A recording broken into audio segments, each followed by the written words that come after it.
Assalamualaikum warahmatullahi wabarakatuh. Perkenalkan, kami dari kelompok 3 mata kuliah perencanaan pengajaran ingin mempresentasikan mengenai 3 variabel pembelajaran. Sebelumnya, saya ingin memperkenalkan anggota kelompok 3 terlebih dahulu. Perkenalkan, nama saya Ega Nurdianto dari Pendidikan Ekonomi Koperasi A 2019. Selanjutnya, ada teman saya yaitu Bakti Dwi Hasta dari Pendidikan Ekonomi Koperasi A 2019 dan Bobby Gusmalo dari Pendidikan Ekonomi Koperasi A 2019. Nah, untuk satu orang teman kita lagi yaitu Kak Muhammad Sahid Akbar dari Pendidikan Ekonomi Koperasi 2017. Nah, untuk yang pertama, kita akan membahas mengenai metode pembelajaran. Metode berawal atau berasal dari bahasa Yunani yaitu metodos. Nah, kata ini terdiri dari dua kata, yaitu meta yang artinya melewati atau melalui dan todos yang artinya jalan atau cara. Jadi, metode itu adalah jalan yang dilalui untuk mencapai tujuan tertentu. Nah, dalam Kamus Besar Bahasa Indonesia, metode diartikan sebagai cara yang teratur dan terukur untuk mencapai maksud atau tujuan tertentu. Nah, metode pembelajaran menurut Sanjaya adalah cara yang dapat digunakan untuk melaksanakan strategi pembelajaran.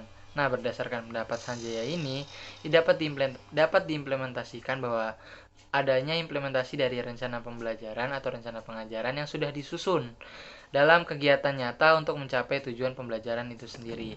Nah, metode ini digunakan untuk merealisasikan strategi yang telah ditentukan. Penerapan suatu strategi pembelajaran memungkinkan untuk diterapkannya berupa metode pembelajaran yang akan diterapkan di dalam kelas.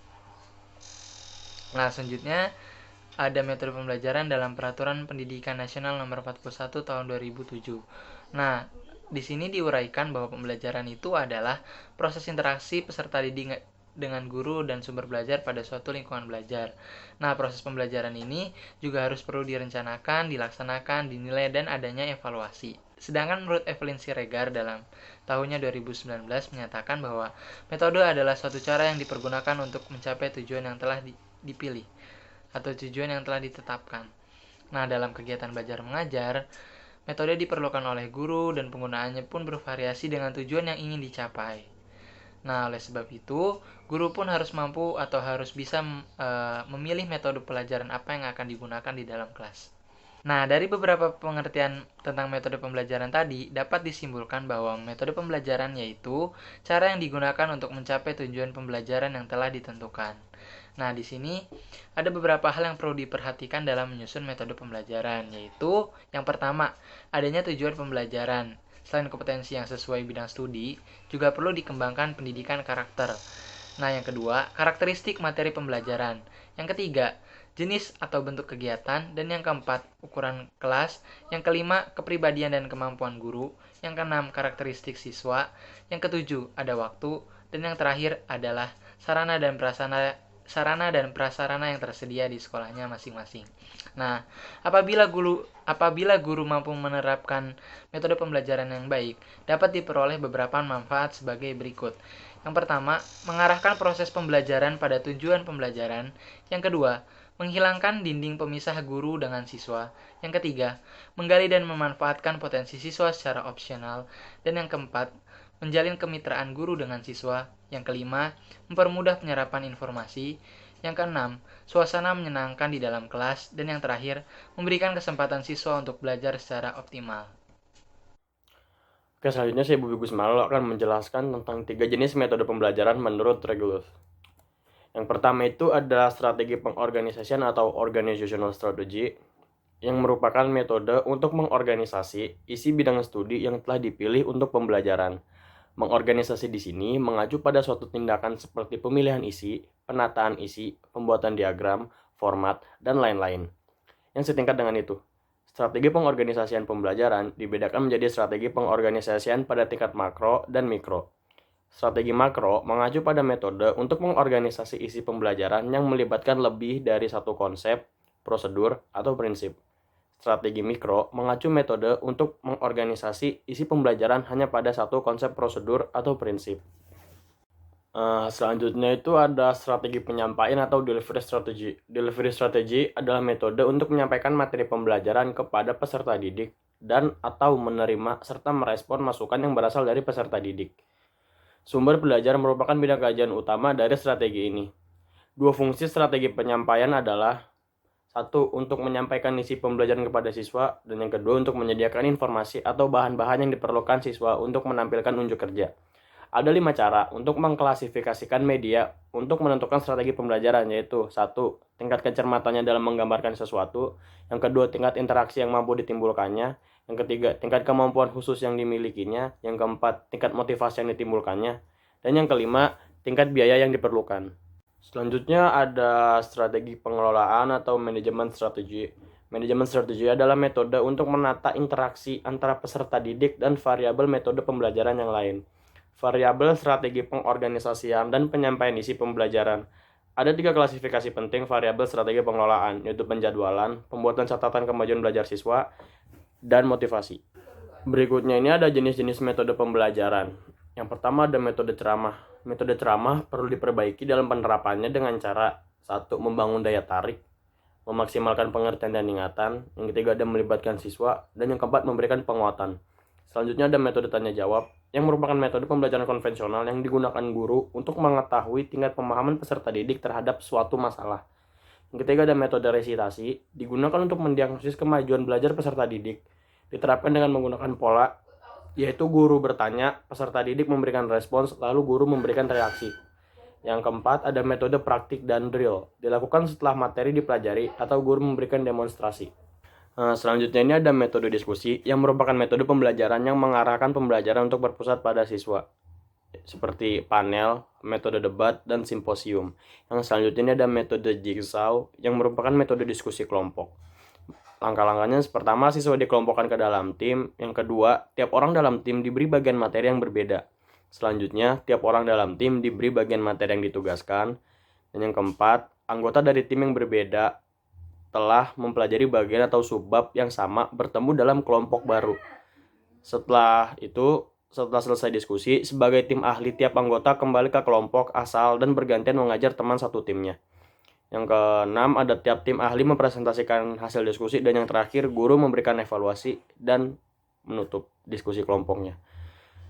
Selanjutnya, ini ada metode investigasi, yang dilakukan dengan cara melibatkan peserta didik dalam kegiatan investigasi suatu penelitian atau penyelidikan. Yang terakhir ini ada metode inquiry atau penemuan, yang melibatkan peserta didik dalam proses pengumpulan data dan pengujian hipotesis. Nah, selanjutnya saya akan melanjutkan menjelaskan mengenai jenis-jenis metode pembelajaran. Nah, untuk selanjutnya ada metode pemecahan masalah atau problem solving. Pada metode ini merupakan metode yang potensial untuk melatih peserta didik berpikir kreatif dan inovatif dalam rangka memecahkan masalah yang dihadapi secara individu maupun kelompok. Nah, kesuksesan memecahkan masalah tersebut melalui problem solving merupakan modal awal atau modal besar para peserta didik untuk memecahkan masalah-masalah yang lainnya. Nah, selanjutnya yang ke-10 adalah metode mind mapping. Metode mind mapping adalah metode pembelajaran dengan cara meringkas bahan yang perlu diajari dan memproyeksikan masalah yang dihadapi ke dalam bentuk peta atau grafik sehingga lebih mudah memahaminya. Nah, cara-cara atau langkah-langkah menerapkan metode mind mapping adalah: yang pertama, guru menyampaikan kompetensi yang ingin dicapai; yang kedua, guru mengemukakan konsep atau permasalahan yang akan ditanggapi oleh siswa; yang ketiga, guru membentuk kelompok sebanyak 2 hingga 3 orang; yang keempat, tiap kelompok menginventarisasi atau mencatat alternatif jawaban hasil dari diskusi kelompok mereka; yang kelima, tiap kelompok membaca hasil diskusinya di depan kelas dan mencatatnya dalam papan; dan yang terakhir, berdasarkan data-data di papan atau hasil diskusi di papan, guru atau siswa memberikan kesimpulan. Nah, untuk selanjutnya ada metode Student Team Achievement Division atau STAT. Metode STAT menurut Arens dalam Nur Hidayati dikembangkan oleh Robert Slavin sebagai aplikasi pendekatan cooperative learning yang paling sederhana. Metode STAT merupakan kombinasi dari metode ceramah, questioning, dan diskusi. Adapun langkah-langkah dalam metode STAT yaitu: yang pertama, membentuk kelompok yang terdiri dari 4 peserta didik yang bersifat heterogen; yang B, guru menyajikan materi siswa dan menyimaknya; yang C, guru memberikan tugas kelompok dan siswa yang mengetahui menjelaskan sendiri kepada teman-temannya; yang D, Guru kemudian memberikan tugas pada seluruh siswa dan pada saat menjawab soal, semua anggota kelompok tidak boleh membantu. Yang E, guru memberikan penilaian kelompok berdasarkan dari jumlah nilai yang terkumpul dari semua anggota kelompok. Dan yang terakhir, guru akan memberikan evaluasi. Selanjutnya ada metode Team Game Tournament atau TGT. Metode TGT hampir sama dengan metode STAT. Nah, metode ini melibatkan aktivitas peserta didik tanpa perbedaan status dengan tutor teman sebaya dan mengandung unsur permainan dan penguatan. Nah, cara-cara menerapkan metode TGT adalah: yang pertama, guru menyajikan materi dengan ceramah dan tanya jawab. Yang kedua, pembentukan kelompok dengan anggota 4 hingga 5 orang siswa yang heterogen. Lalu guru memberikan tugas untuk belajar bersama dalam kelompok tersebut. Yang ketiga, guru memberikan permainan berupa pertanyaan di mana siswa dapat memilih sesuai dengan nomor yang dihendaki atau yang diinginkan. Yang keempat, guru memberikan kompetensi atau turnamen setiap selesai satu materi ajar. Dan yang terakhir, guru memberikan penghargaan pada kinerja kelompok yang paling baik, seperti hadiahnya bisa susu atau bisa dengan yang lainnya. Selanjutnya akan dijelaskan oleh teman saya. Ya, selanjutnya ada metode number heads together. Jadi, ini merupakan metode pembelajaran diskusi kelompok, di mana mereka ini diberi nomor secara acak untuk berdiskusi. Nah, lalu guru memanggil nomor-nomor tersebut secara acak untuk melaporkan hasil diskusinya di depan kelas. Nah, kelompok yang lain memberikan tanggapan atau pertanyaan. Lalu kemudian guru melakukan pemanggilan nomor lagi, begitu dan seterusnya. Nah, lalu metode make a match merupakan metode pembelajaran yang dilaksanakan secara pasang-pasangan nih. Jadi antara soal dengan jawaban. Nah, langkah-langkahnya tuh jadi guru menyiapkan beberapa kartu yang berisi topik review, jadi soal dan jawaban. Lalu dikocok, setiap siswa mendapatkan satu buah kartu. Nah, siswa ini memikirkan tuh mana yang soal, mana jawaban. Jadi, setelah itu siswa mencari pasangan-pasangannya tuh antara soal dan jawaban. Nah, lalu siswa dapat mencocokkan kartunya sebelum tenggat waktunya habis. Setelah itu ya sudah cocok, maka guru akan mengkocok kartu itu lagi dan permainan berlanjut lagi seterusnya. Nah, kemudian metode think, pair, and share. Jadi ini merupakan metode pembelajaran yang dilakukan dengan cara sharing, berbagi pendapat antara para siswa. Nah, metode ini juga untuk memberikan umpan balik kepada materi yang diajarkan oleh guru. Lalu yang terakhir ada metode role playing atau bermain peran. Metode ini dilakukan dengan cara mengarahkan peserta didik untuk menirukan aktivitas atau mendramatisasikan situasi, ide, atau karakter-karakter khusus. Nah, guru di sini berperan sebagai memfasilitasi dan menyusun peran, kemudian menindaklanjutinya dengan diskusi bersama-sama. Nah, lalu yang selanjutnya ada kondisi pembelajaran. Kondisi pembelajaran merupakan variabel-variabel atau faktor yang mempengaruhi penggunaan variabel metode pembelajaran. Nah, lalu variabel kondisi pembelajaran harus berinteraksi dengan metode dan sekaligus berada di luar perancang pengajaran. Mengapa? Karena kondisi pembelajaran memiliki pengaruh yang utama pada metode pembelajaran. Nah, lalu Regelut dan Merrill mengelompokkan variabel kondisi ke dalam 3 kelompok, yaitu yang pertama tujuan dan karakteristik bidang studi, yang kedua kendala dan karakteristik bidang studi, lalu yang ketiga karakteristik peserta didik. Nah, yang pertama tujuan dan karakteristik bidang studi. Tujuan pembelajaran merupakan pernyataan tentang hasil pembelajaran apa yang diharapkan. Nah, tujuan ini bisa bersifat sangat umum, sangat khusus, atau di mana saja dalam kontinum umum ke khusus. Yang kedua, kendala dan karakteristik bidang studi. Nah, karakteristik bidang studi itu aspek-aspek suatu bidang studi yang dapat memberikan landasan yang berguna dalam mendeskripsikan strategi pembelajaran. Nah, kendala itu sendiri merupakan keterbatasan sumber-sumber seperti waktu, uang, media. Yang ketiga adalah karakteristik peserta didik. Nah, karakteristik peserta didik itu aspek-aspek atau kualitas peserta didik seperti bakat, motivasi, dan belajar yang dimilikinya. Nah, suatu variabel kondisi pembelajaran dapat mempengaruhi setiap variabel metode pembelajaran lainnya. Contohnya nih, karakteristik peserta didik dapat mempengaruhi terhadap strategi pengorganisasian dan strategi pengelolaan pembelajaran. Saya akan membahas tentang hasil pembelajaran. Seperti halnya variabel metode dan kondisi pembelajaran, variabel hasil pembelajaran diklasifikasikan dengan cara yang sama pada tingkat yang umum sekali.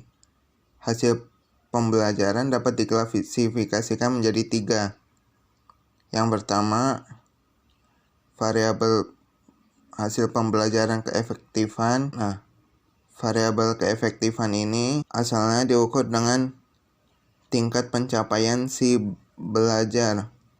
Ada 4 aspek yang penting yang dapat dipakai untuk mendeskripsikan keefektifan tersebut. Yang pertama, kecermatan penguasaan perilaku yang dipelajari atau sering disebut tingkat kesalahan. Yang kedua, kecepatan untuk kerja. Yang ketiga, tingkat alih belajar. Dan yang keempat, tingkat retensi dari apa yang dipelajari. Dalam subbab hasil pembelajaran ada efisiensi. Apa itu efisiensi? Efisiensi pembelajaran biasanya diukur dengan rasio antara keefektifan dan jumlah waktu yang dipakai si belajar dan atau jumlah biaya pembelajaran yang digunakan. Yang ketiga dalam subbab hasil pembelajaran yaitu adalah daya tarik. Daya tarik pembelajaran biasanya diukur dengan mengamati kecenderungan si belajar untuk tetap terus belajar. Daya tarik pembelajaran erat kaitannya dengan daya tarik bidang studi, di mana kualitas pembelajaran biasanya akan mempengaruhi keduanya. Itulah sebabnya pengukuran kecenderungan si belajar untuk terus dan atau tidak terus belajar dapat dikaitkan dengan proses pembelajaran sendiri atau dengan bidang studi.